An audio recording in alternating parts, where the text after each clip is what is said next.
Ang alamat ng lato-lato.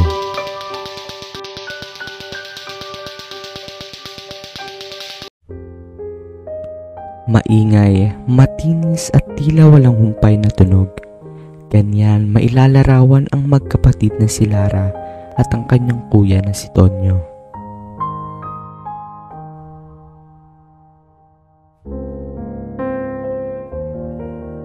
Noon ay masaya ang pagsasama ng magkapatid.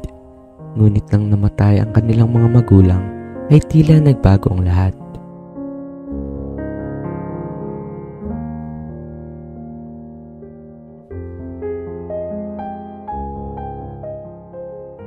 Tumira ang magkapatid sa bahay ng kanilang Lola Marsing.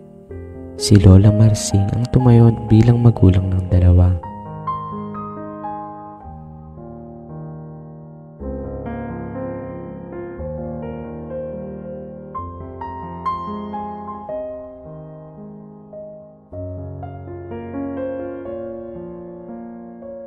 Sa paglipas ng mga taon, naging kakaiba na ang naging asal ng dalawa. Palagi silang nag-aaway at nag-aagawan sa iba't ibang mga bagay. Madalas ay nagre-reklamo na ang kanilang mga kapitbahay dahil sa ingay ng magkapatid.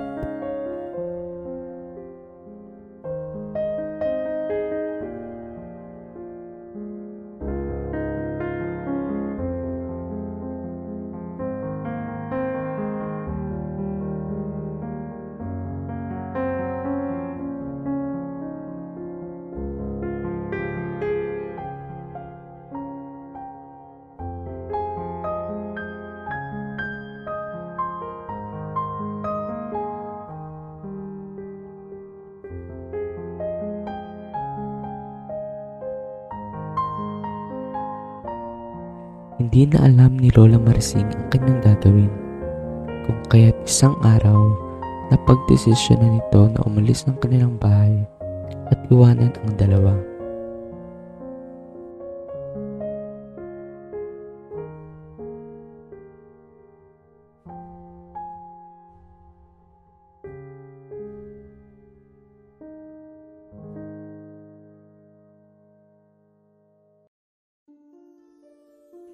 Kinaumagahan, nagulat ang dalawa dahil hindi nila makita ang kanilang Lola Marsing.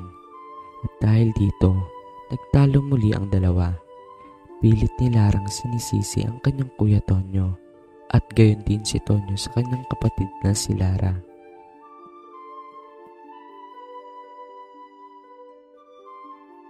Pinuntahan ng dalawa ang kanilang Lola Marsing sa parke na kanilang paboritong puntahan.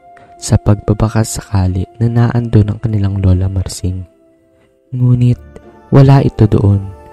Inabutan ng gabi ang dalawa na paghahanap sa kanilang lola.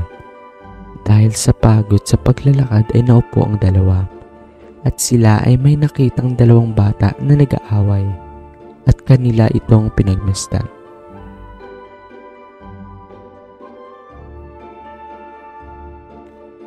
Ang dalawang batang nag-aaway na kanilang nakita ay tila naging refleksyon sa kanilang magkapatid na maingay at palaging nag-aaway. Nag-usap ang magkapatid na si Lara at Tonyo at ang dalawa ay nagkapatawaran. Nang makauwi ang dalawa sa kanilang bahay ay nakita nila ang kanilang Lola Marsing na nasa loob ng kanyang kwarto at mahimbing na natutulog. Labis ang kasiyahan ng dalawa nang makita muli ang kanilang Lola Marsing at ito na ang naging simula ng magandang relasyon ng dalawa.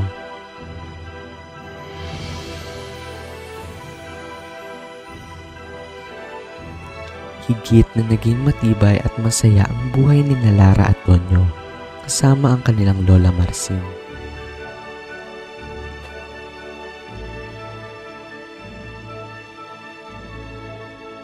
Sa tuwing makikita ang magkapatid sa daan, tinatawag sila ng kanilang mga kapitbahay na lato-lato. Pinagsamang Lara at Tonyo. At di kalaunan, ang salitang lato-lato ay naging isang pangalan ng laruan na maingay, matinis at walang humpay ang tunog. Tulad ng magkapatid na Lara at Tonyo.